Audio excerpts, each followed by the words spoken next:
Hoy yo no quiero dormir, lo que quiero yo es Oh boy. amanecerme y beberme un galón. Por la mañana café, por la tarde ron, ya estamos en la calle. Brother, yo no sé ni cómo llegué a casa anoche.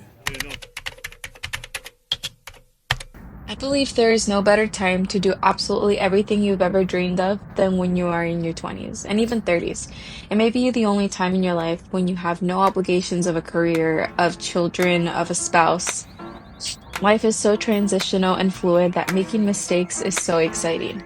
The possibilities are endless or as endless as you make them. There's this societal pressure to pick a career in your early college life and to continue through with that choice into adulthood. But the reality is that we are ever-changing beings, and what we might like today, we might despise tomorrow. Your early adulthood is the primary time to make as many choices as possible and apply to every job possible and to take interest in anything you want. Learning to take pride in learning new skills and developing new interests is a step into the direction of true self-discovery. One of the best ways you can give yourself the gift of growth is by traveling. If you have the physical ability and time to be broke and travel, you can tap into discovering a part of yourself that not many people ever will in their lifetime.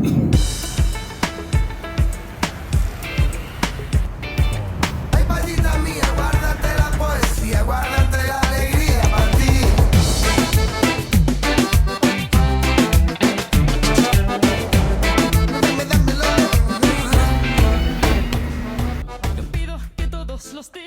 A month before my trip to the adventure capital of the world, I was falling into a routine of my 9 to 5 and grad school life.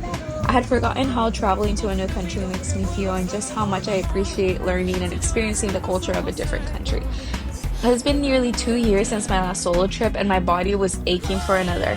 I booked a flight to Lima, Peru and opted for the budget-friendly hostel and headed out to explore everything that Lima has to offer.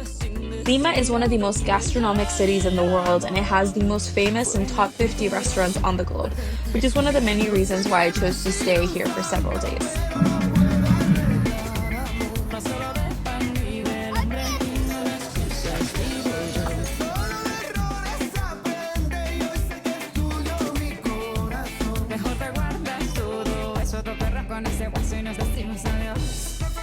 After a few days, I took a 4-hour bus ride to Paracas and Huacachina. Paracas is on Peru's west coast. It's known for its uninhabited Ballesta Islands and home to many endangered animals such as sea lions, pelicans, and Humboldt penguins. Peninsula's Paracas Candelabra is a huge prehistoric geoglyph that has been shown to predate the associated Nazca lines by 1,000 years.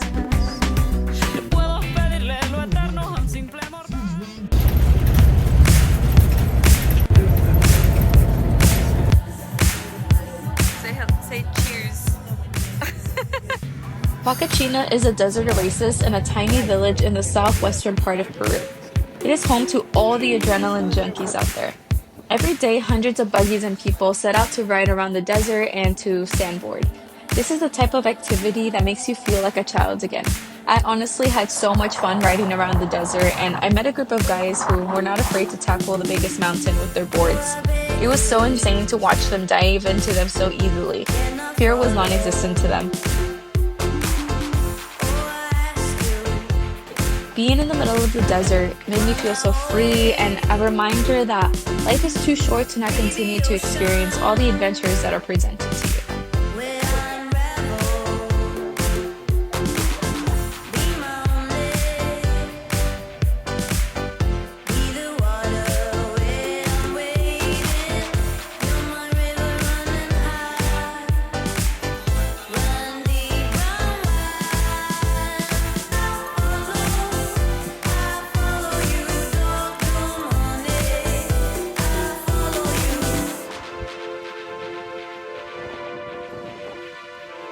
¿Cómo quieren ir paso o slow?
was next on my list of places that I wanted to visit. I had heard so much about this magical place, and nothing could have prepared me just for how enchanting and charming that the city is.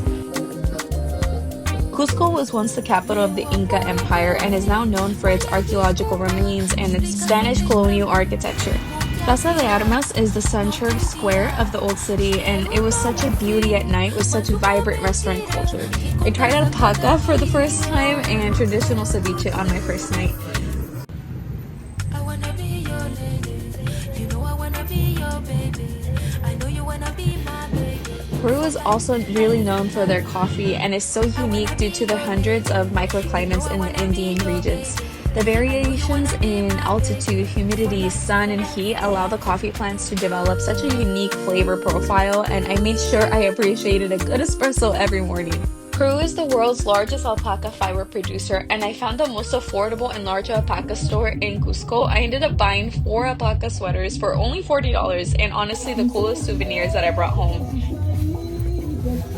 My favorite way to explore a new city is by doing the free walking tours offered by the locals. I tried Peruvian chocolate, I walked around the historical sites of pre-colonial and post-colonial times. I tried street food that at first made me really nervous because it was only $1 and the lady had them in a bucket on the side of the road. Honestly though, it was a very delicious treat.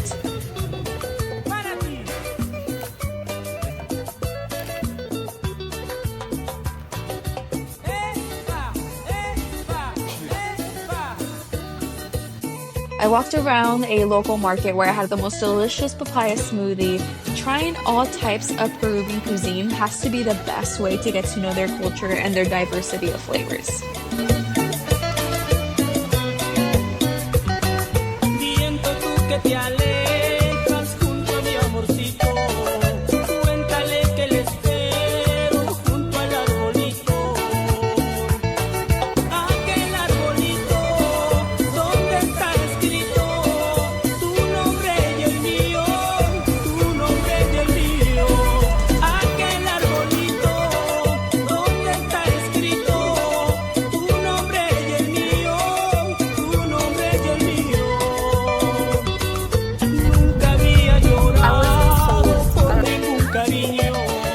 I did a day trip to the mountains of Cusco where I learned to ride a horse for the first time in my life. Not gonna lie, I was honestly really nervous and anxious, but once we connected with the horses and we fed them and got the rhythm of trotting and galloping, it was the most fun activity. The Incas, for example, used the oil of this plant to do the mummifications or to conserve their crops at the storages. So a lot of uses. It's a special plant for medicine. Right, this is also good for the digestion. For that reason, it's also good for the Our guide is native to Cusco and he taught us so much rich history of his ancestors. I took some of the teachings with me that I want to practice the same way the Incas did, with forgiveness and love. Our ancestors didn't believe in miracles. If you want to see a miracle, just watch yourself in a mirror and you will discover the most beautiful miracle. And this is not like a cliche, right? One of the reasons why many people continue saying that the giants or the aliens helped to the Incas to build these places is because we don't trust in our human capabilities to transform this world, or at least your own world. That is the big difference, okay? You will find a lot of massage. Yeah. People doing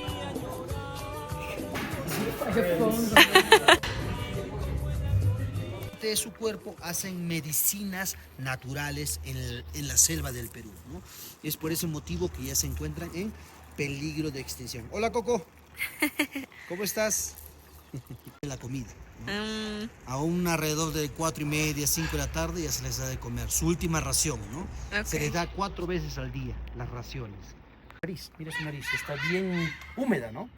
Porque tiene todas sus... Later that day, I took a taxi to an animal sanctuary that was a bit far from the center, but I learned so much about the most sacred and endangered animals in Cusco. Lots of these animals have been rescued after being domestically abused. The mission of the sanctuary is to heal these animals enough to be able to release them back into the wild. Está perfecto, está bonito así. Son muy graciosos. Este cóndor es una hembra y vas a ver uno que están parados, o sea que tienen en su cabeza como una cresta. Ellos son los machos. Tienen muchísima energía, ¿ya? Son animales que son muy energéticos, ¿ya? Ella se llama Mónica y él se llama Simon. Estos monitos también fueron confiscados de personas que los tenían como mascotitas, ¿no? ¿Cuánto te puede costar un monito en un mercado ilegal? 80, 150 soles. ¿Por qué 500 soles? Porque es un mono muy inteligente. Está considerado entre los monos más inteligentes del mundo. Por eso es... ¿Cómo lo espanta? Dice, no, es mi comida. Váyase de ahí. Toma loco. In the sanctuary, they had this cafe called Cafe Micha, which is also known as the most expensive coffee in the world. In the jungle of Peru exists this animal, Misha, or Koti. They are used as coffee fertilizers. When you feed them coffee beans, the Misha fertilizes the beans through their acids in their digestion and later poop it out, and it becomes the espresso beans that they use, which then becomes the most delicious espresso I've ever had in my life.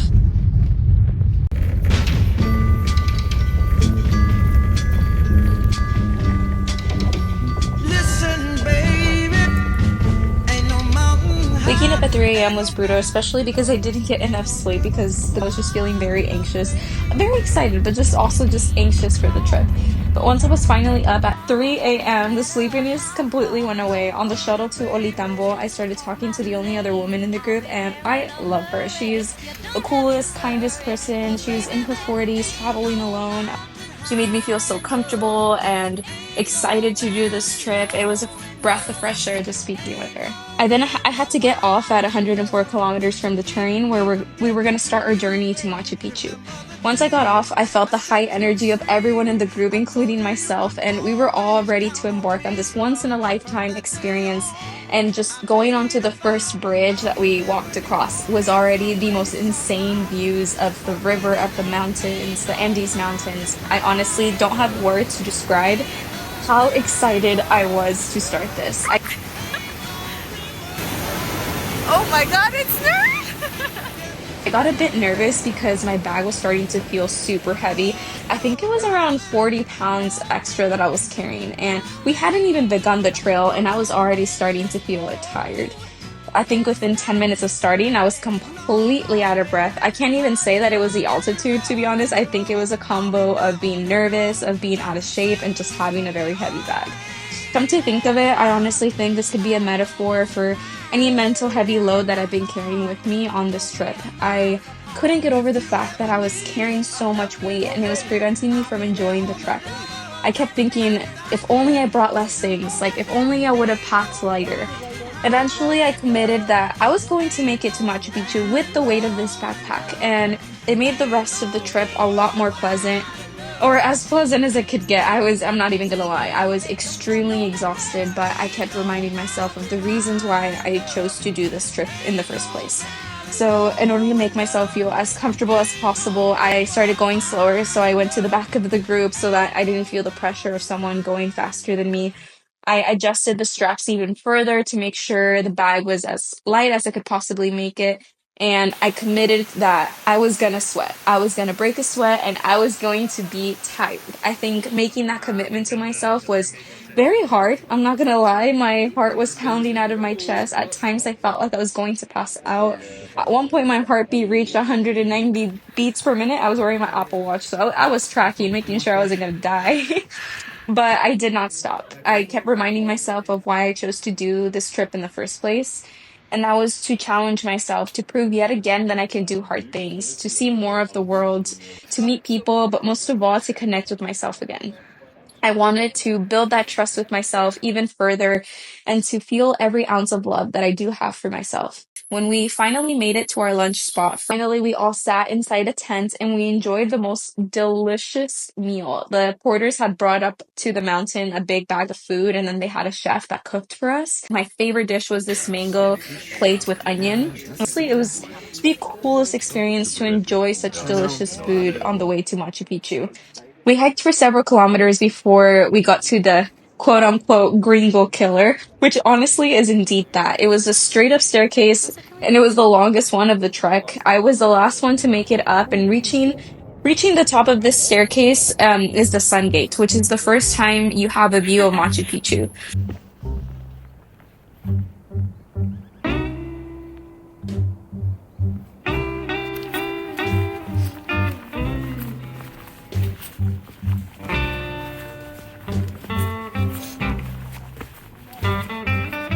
Once I finally got to the top, I felt grounded. I felt confident in my spiritual side. For the longest time, I've neglected that I am a spiritual person. I've always called myself an atheist, but there's so many beliefs I have of things don't just happen for a reason. And I think everything is perfectly placed in this universe to get us where we need to go. And I do believe that we all have a very specific purpose in our lives, and we spend a majority of the time trying to figure that out, whether you let it or you ignore it. And this trip was really a reminder to listen to myself, to listen to what's going on in my head, in my gut, and to really put intention behind my actions.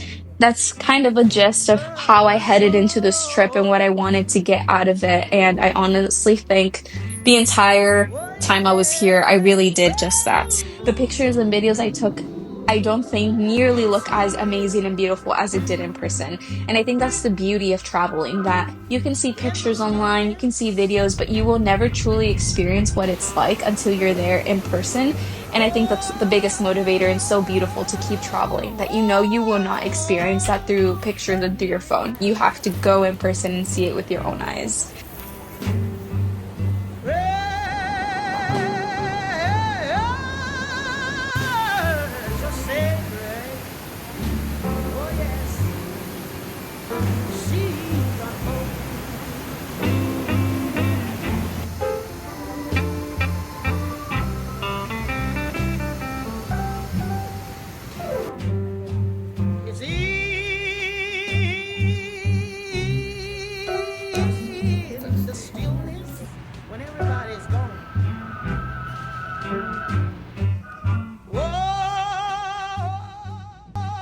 Good morning.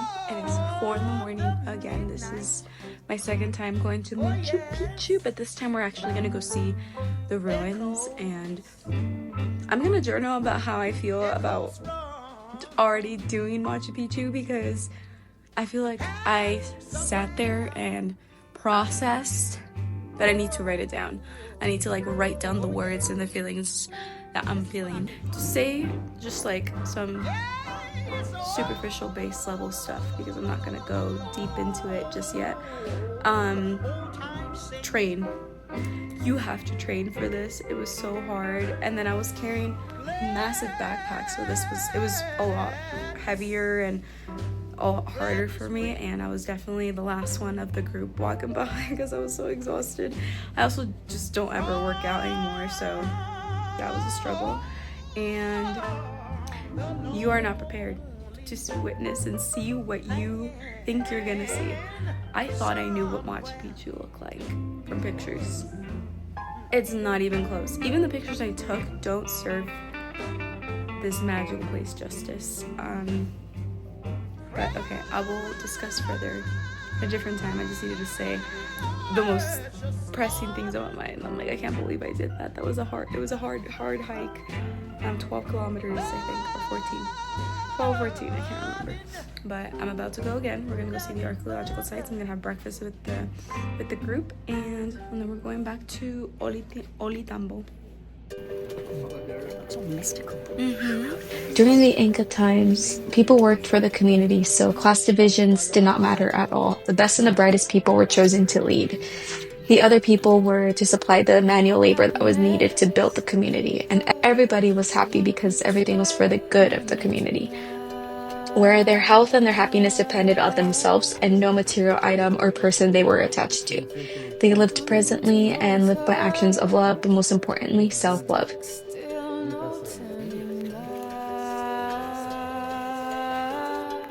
It's so easy to get wrapped up into this capitalistic world that we have grown up in, and that we care so much about what we own, what we look like, but that's not what human beings were meant to do. Our ancestors survived living presently without the concept of an ego, with using and serving the community as their form of currency. Of course, we can't just change the current state of the world, but we can change our mindsets and surround ourselves with people who love, enjoy, and give back.